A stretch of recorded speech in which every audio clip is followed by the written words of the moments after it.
In today's show, there's some challenges ahead for the Blazers if they're trying to flip Eric Bledsoe before the deadline. Let's get into those obstacles and talk about Justise Winslow's debut on Saturday night.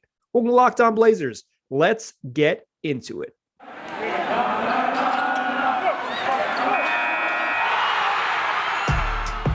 You are Locked On Trailblazers, your daily Portland Trailblazers podcast. Part of the Locked On Podcast Network. Your team every day. What up, world?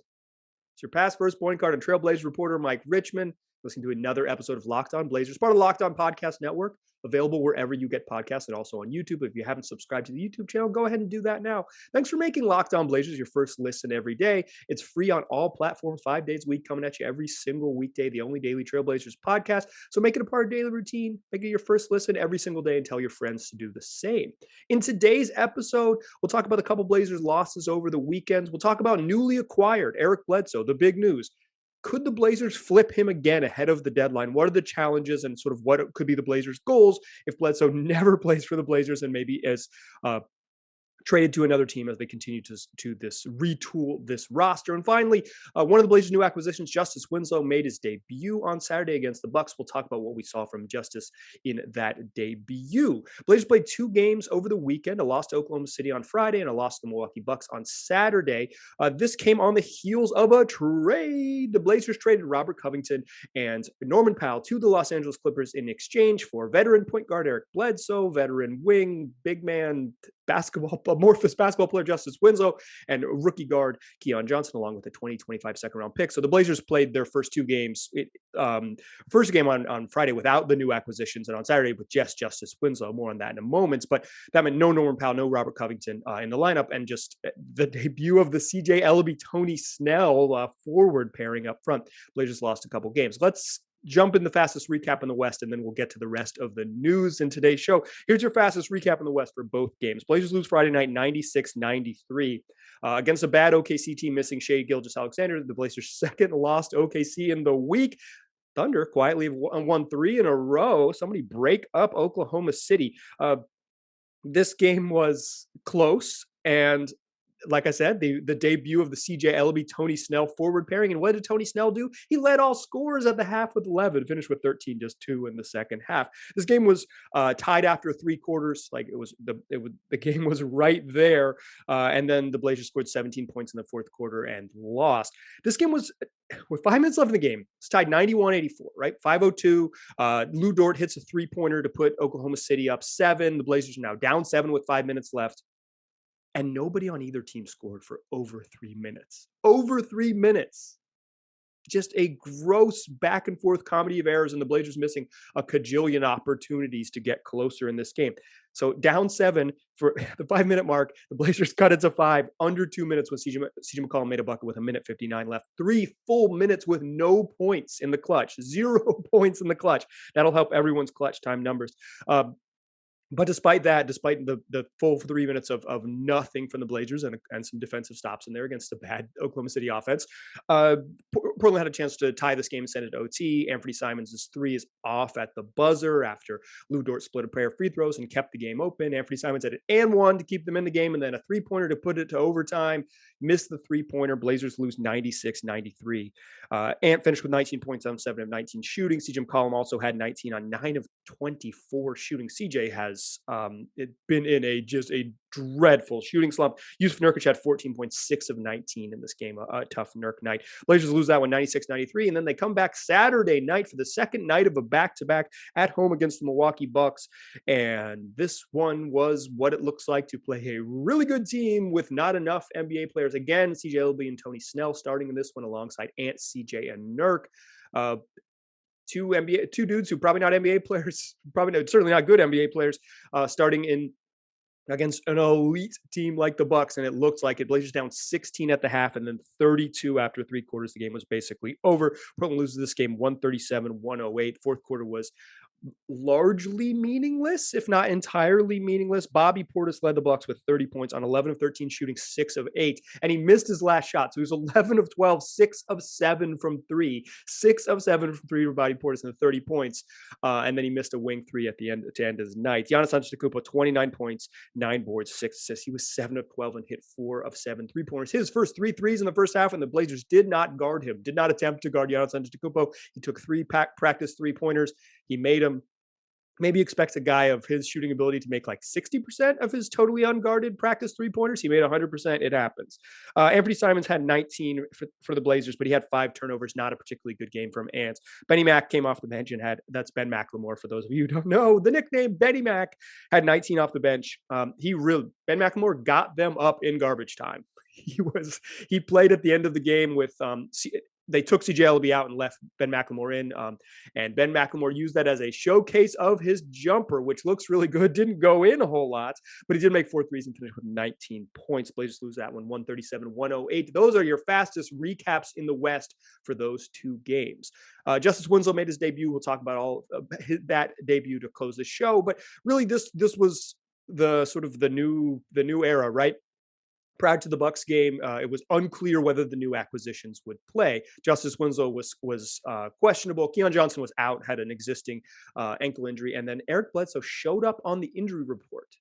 A curious addition to the Blazers injury report, and that has you thinking: is Eric Bledsoe on the move? Let's talk about the move. Let's talk about Eric Bledsoe. Let's talk about all of that. If the Blazers are setting up for another trade in the second segment, we'll get into all of it because that's the big news of the day. But before we do that, let's talk about Built Bar, the best tasting protein bar on the market. Your typical Built Bar, 17 grams of protein, 130 calories, 4 grams of sugar, 4 net carbs. That's it. That's what you look at a Built Bar, that's what it's packing. You're getting your protein. You're not sacrificing a bunch of calories or a whole bunch of sugar, even though you're getting a delicious bar that's covered in 100% chocolate and comes in great flavors like coconut almond and peanut butter brownie and mint brownie and double chocolate and salted caramel. Like, good tasting, pretty darn healthy. Can replace a bunch of unhealthy snacks and then pack a punch to fuel you. If you're me, I'm a Built Bar at about 3 p.m. guy. That's my move. It's about 3 o'clock. My blood sugar is a little bit low, and I need a little protein to get me through the workday and set me up for maybe a workout after work. I am grabbing a Built Bar and making it happen, pushing through a weekday because I got to also record this podcast for y'all. But you know what I'm doing if I'm getting those Built Bars? I'm saving money. I'm going to built.com using the promo code LOCKED15. So I get 15% off my order. You can do the same thing. Just go to built.com and use that promo code LOCKED15 at built.com for 15% off your next order. All right. Talk about a couple Blazers losses. Good for the tank, baby. Good for the tank. The Bucks was kind of always a loss, right? Second night of back-to-back against a really good team. Even if the Bucks had sputtered a little bit recently, but they're still a very good team. It's like championship level team. Losses to OKC too this week. If you're a tank commander, good losses, good quality losses for the Blazers. But the big news of the day and things that I think many of you are curious about is like, what's next for the Blazers? I mentioned the trade at the top of the show. I actually did an emergency podcast following the Blazers trade on Friday night. So I broke it down. It's about 20 minutes. It's waiting in your feed right before this one. If you're watching on YouTube, it's the video right before this one in the playlist.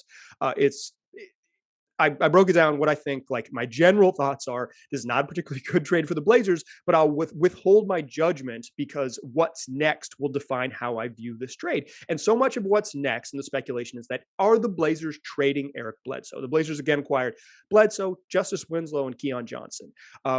Eric Bledsoe's the best part of the Bledsoe, like most generous read on Eric Bledsoe's deal is that he makes enough money that he could be traded for another player making a bunch of money. He's making $19.3 million this year, and then he's making he's making $18.1 million this year, $19.3 next year, but only $4 million of that is guaranteed. So conceivably, Eric Bledsoe can be flipped, and I think the assumption is that this is what the Blazers are doing, right? They're going to flip Bledsoe. Don't worry, he'll be traded. Blah blah blah blah blah.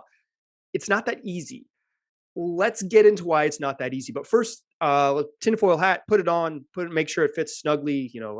what is it? It fits secure around your nose and mouth, and make sure your tinfoil hat is secure before assisting younger passengers alongside of you. But make sure they're also wearing their tinfoil hat, because here we go into the conspiracy world. Prior to this game, Eric Bledsoe had played 54 games for the Los Angeles Clippers, available for all 54 games and the preseason, and had never, according to Law Murray of The Athletic, never shown up on the injury report. Not in preseason, not in his regular season. The best part about Eric Bledsoe so far was that he was available every single night. He shows up in Portland. He goes through his workout or goes through his physical. And what does he have? He has an inflamed left Achilles tendinopathy is what they're calling it, but inflamed left Achilles, and he's ruled out. Had not been on a Clippers injury report at any point. Chauncey Billups admitted before the game that Bledsoe probably could have played, quote unquote, prior to the game, but they're resting him out for abundance of caution. So is that caution that the Blazers view Eric Bledsoe as a long-term solution, as a veteran backup point guard, and they want to make sure he's ready to go? I don't think so. That's why I have my tinfoil hat on. My read on this is that there's no reason to play Bledsoe on a February 5th, 5 days before the trade deadline, if you can trade him. If you can trade him, keep him out, find a possible trade partner, and go from there. The most generous read on the Blazers trade is that it was step one, the first domino to make other things fall. And part of the other things fall is the speculation that Eric Bledsoe could be traded. However, it's not that easy to trade Eric Bledsoe because of the league's rules. He cannot be included with another player. It's not that simple. Eric Bledsoe, like, the CBA is just a little more complicated. I don't want to get too in the weeds, but I do want to explain to you sort of how the rules work. So when you're thinking about, I don't know, making wild trade offers, firing up trade machine, or just like the logistics of how the Blazers can move forward from here, you kind of understand the rules. I'm not going to try to get too deep into legalese, but the basic rules are that Eric Bledsoe's salary cannot be aggregated in another trade. And the way to think about that is that Bledsoe can be traded straight across for one player. He makes $18 million this year. If someone's making in the legal trade range, about 25% on either side, Bledsoe can be traded straight across for that player. He can be traded straight across for that player, including picks on either side. Those trades work legally, but you cannot include Eric Bledsoe in a larger trade if his salary is needed to make the trade legal. His salary cannot be aggregated with other salaries to make a legal trade. Now, there are multiplayer trades that work, and without getting too deep into it, the simplest way to think about this is Bledsoe's making $18 million. He could be traded for someone else making $18 million, and then if there's a separate part of that trade that includes multiple players, let's say, CJ McCollum at $30 million, the other player would have to be legal for like in the $30 million range to be traded for CJ. The CJ aspect of the trade would have to be legal on its own in order for you to include Eric Bledsoe in the trade with another player. That might be a little tricky, but the point is that Bledsoe can be traded, but it's not that simple. He can't be traded in every single multiplayer, multi-asset deal. There's some league rules where salary matching has to come in. So Bledsoe is tradable, right? Like I said, 18 million, 20 million is about the going rate. Think of that as about the going rate for a starter in the NBA. So Bledsoe's money has some value there, right? And he's non-guaranteed for next season. So, or partially guaranteed rather for next season of $4 million. So if a team has money on the books that they don't want next season, conceivably they could trade that person to Eric Bledsoe, trade that player to the Blazers for Eric Bledsoe, and then waive Bledsoe, pay the $4 million, stretch it, play $2 million over a couple seasons, get out from under the money and move on from there. That has some appeal. But Eric Bledsoe as a player does not have appeal. He does not. You are not going to, in the year of 2022, the year of Jack Ramsey, 2022, no one is going to talk themselves into Eric Bledsoe. I think the Pelicans tried to talk themselves into Eric Bledsoe, and then they basically had to pay to get off his money. He wasn't starting in for the Clippers. They had gone another direction. He's fine. Like he's like an okay rotation player, but not at the money. And he's not a good enough player that he's going to like put any contending type team over the top. No good team is going to talk themselves into Eric Bledsoe. I think like the closest you could get is like the Mavs, because they just need more people who can dribble, but there's just no way in hell the Mavs make that deal, right? Like of among the good teams, like players who could dribble, the Mavs check that box because they just need more dudes who can put the ball on the floor. So the way to get off of Bledsoe's money is to trade Bledsoe plus stuff. but the Blazers don't have a lot of stuff. The first round pick is that they for this season is only theirs if they miss the playoffs, and it's lottery protected through 2028. So it's hard for them to trade a future first, or if they're trading one way down the road in 2029. I don't anticipate they do that. I don't anticipate they knock the protections off, to Chicago and try to trade a future pick. They need those picks. They need to hold on to them. That's the way that they get better moving forward. And it's also, if they do end up making that trade to Chicago or conveying that pick to Chicago down the line, say next summer when if they're a playoff team again, they kind of want their future picks not also on the books. Like they want they need to keep them. I do not think they trade first round picks. They have a 2022 second round pick, a 2025 second round pick, and then some picks starting in 2027 in the second round. They don't have a lot of second rounders. Is Eric Bledsoe plus a couple second rounders going to get you the spot you need? I don't know. I don't think it's super simple.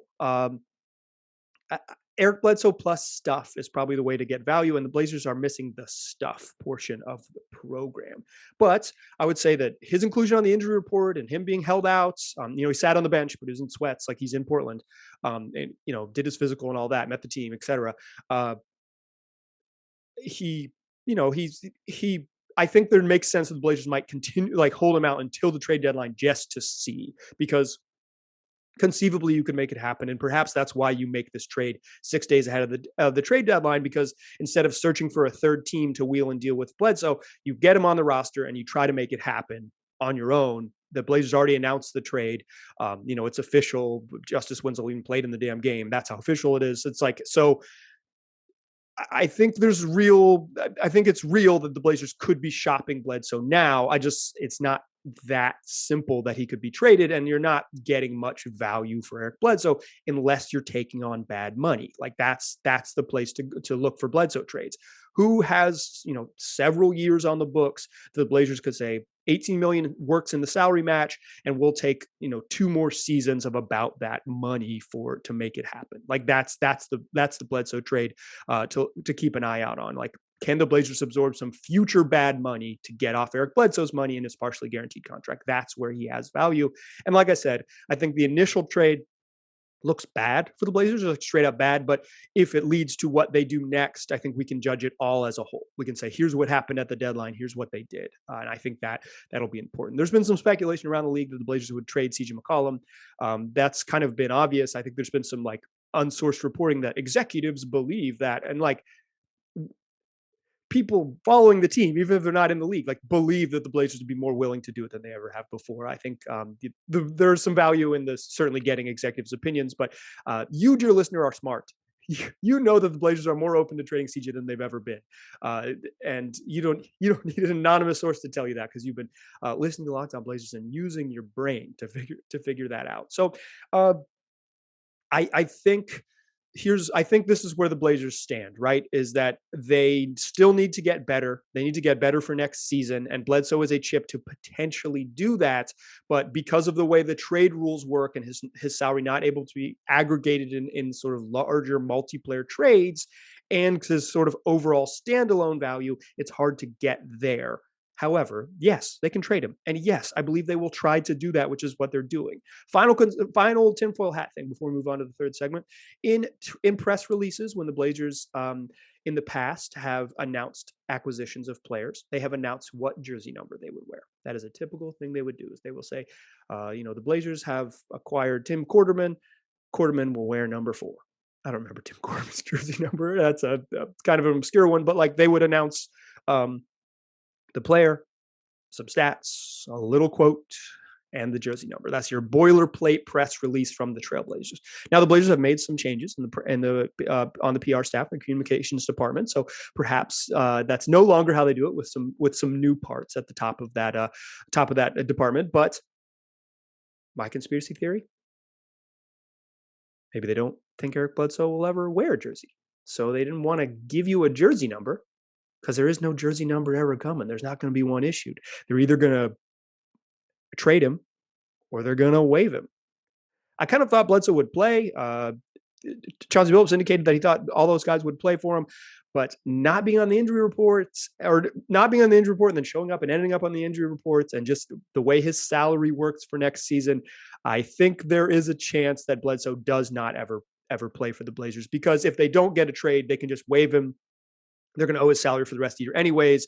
And he's got this partially guaranteed deal for going into next season with a guarantee date late in the year, prior to the draft and prior to the start of next season. So yeah, I think they try to trade Bledsoe at all costs, but I don't think it's super simple. And a lot of the signs point to them continuing to shop Bledsoe. So the answer to your question is yes, they're going to try to trade him. And the other answer to your question is we'll see, maybe. I don't know what they can really get for him. Not much would be my guess.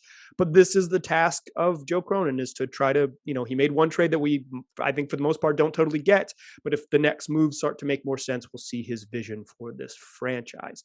One of the players the Blazers acquired, though, in that trade with the Clippers is Justise Winslow, and Justise made his debut on Saturday night against the Bucks. Let's talk about what we saw from the veteran wing, guard, center, big man basketball player Justise Winslow.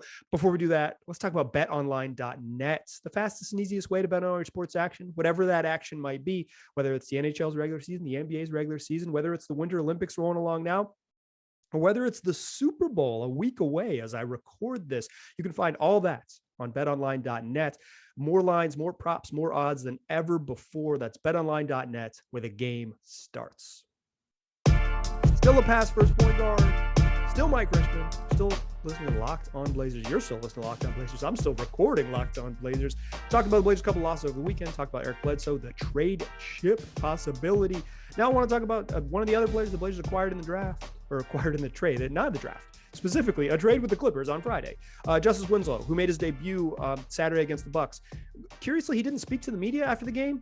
Full disclosure, I went to the game, and then but I did not stay for the media, and I did not stay for post-game media. And Winslow, curiously, not there. Did not speak to the media. Just a little oddity. So we don't know how he felt. He would have. I mean, he's not going to give like earth-shattering quotes, but curious nonetheless. Winslow looked kind of like the Justise Winslow that I know and understand. He played 20 minutes, finished with 6.7 boards, an assist, and 1 steal.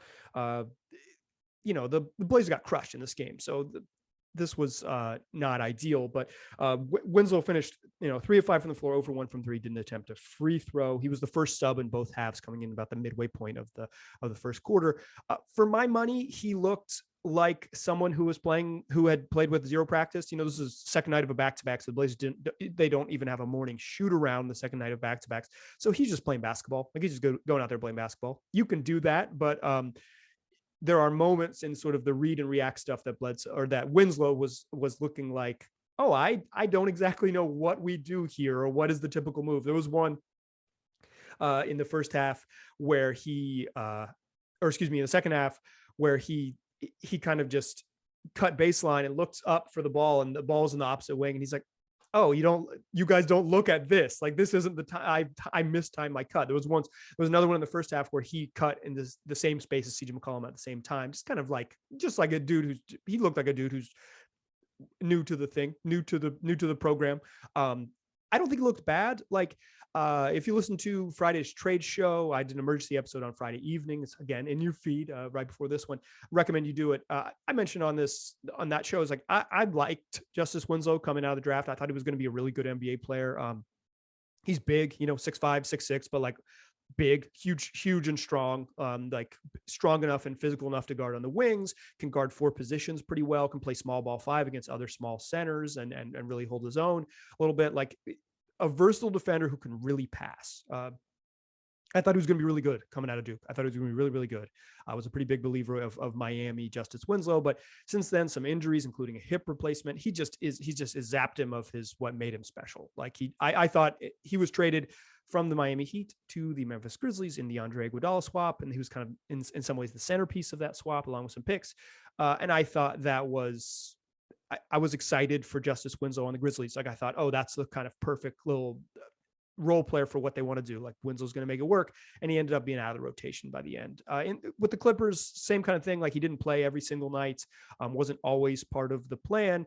There are moments, it's just his offense isn't quite there. And the explosiveness that made him so special to kind of make up for the lack of jump shot has left him a little bit. But I still think against the Bucks with the Blazers, he looked like someone who could help. If he's an end of the bench wing, his physicality, his size, he plays hard, he can pass a little bit, like that helps as an 8th or 9th guy. Like he's not below that, he's not. Maybe on really good teams, he wouldn't play every night. But if the Blazers are concocting a bench, I think you can do a lot worse than Justise Winslow for $4 million. And I think Saturday's game was a relatively good example of what he could bring. The scoring a little bit on drives, his jumper is just, he's lefty with a funky looking jump shot. It's not going to work. But, his one assist was he caught it at the elbow, turned and immediately fired just a great pass, timings, pacing of the pass, his sense to turn and read to Ant on a backdoor cut. He also had a nice feed to Nurk that Nurk didn't score on, but like you can see the passing chops. I think Justise Winslow can help.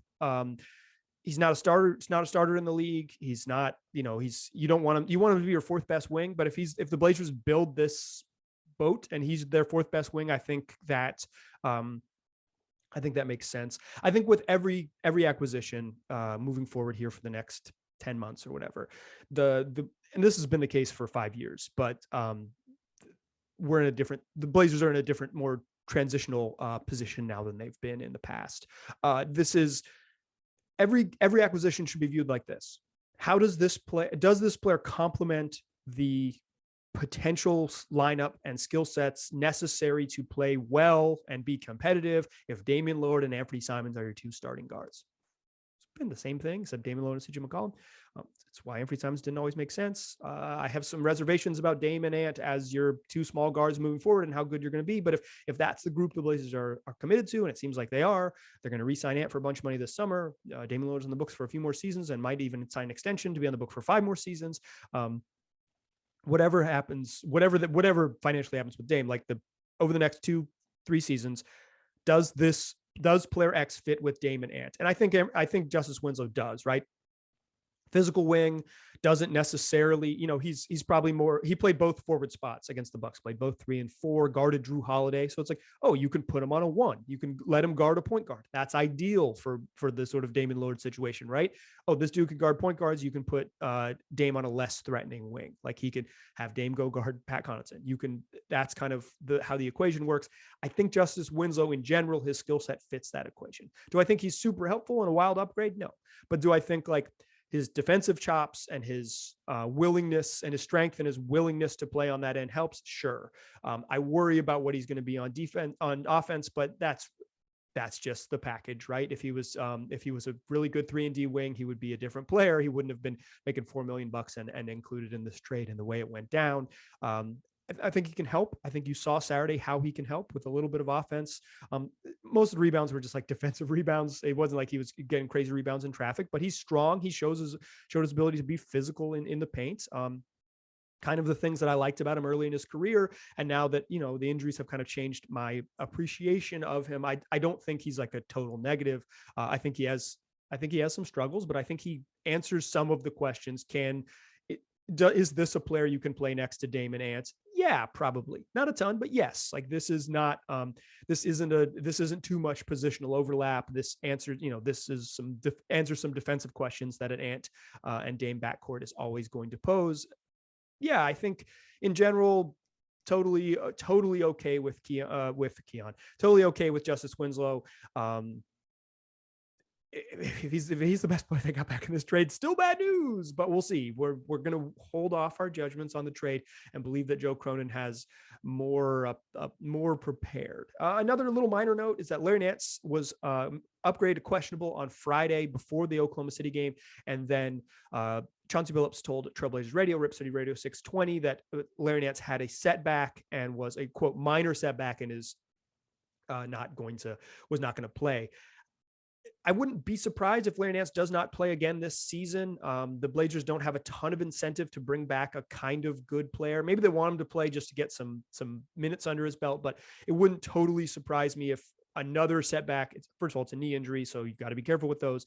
But even if it's minor and he could play through it in other circumstances because he's dealing with an extended absence because of a bone bruise and all those things, the Blazers are trying to lose. They're trying to lose all their games basically from here on out. It appears that they're trying to. We'll see what they end up with at the trade deadline, but lose a bunch, get a good draft pick. Larry Nance would only increase your chances of winning.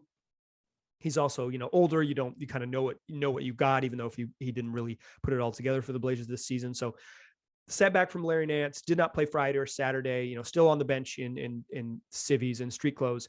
So we'll see, but it would not surprise me at this point if Larry Nance does not play a game again this season.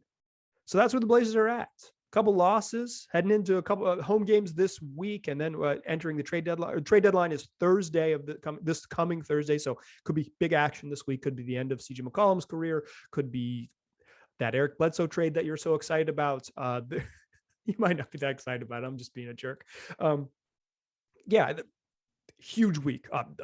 Needless to say, huge week. I'm a little nervous that by the time I publish this, the Blazers will have made another move, but regardless, we'll keep cranking out the content. I've got Law Murray of The Athletic is going to join the program on Wednesday's show. We'll have some trade deadline previews. We'll get all your rumors. We'll talk to folks around the league, and we'll figure out what's going on with the Blazers. That's what we do here in Locked On Blazers. It's available 5 days a week on all platforms, free wherever you get podcasts, and also on YouTube. Tell your friends to look for us. Just search Locked On Blazers and make it a part of daily routine to listen to the show every single day. Make it your first listen. Appreciate it. Talk to you soon.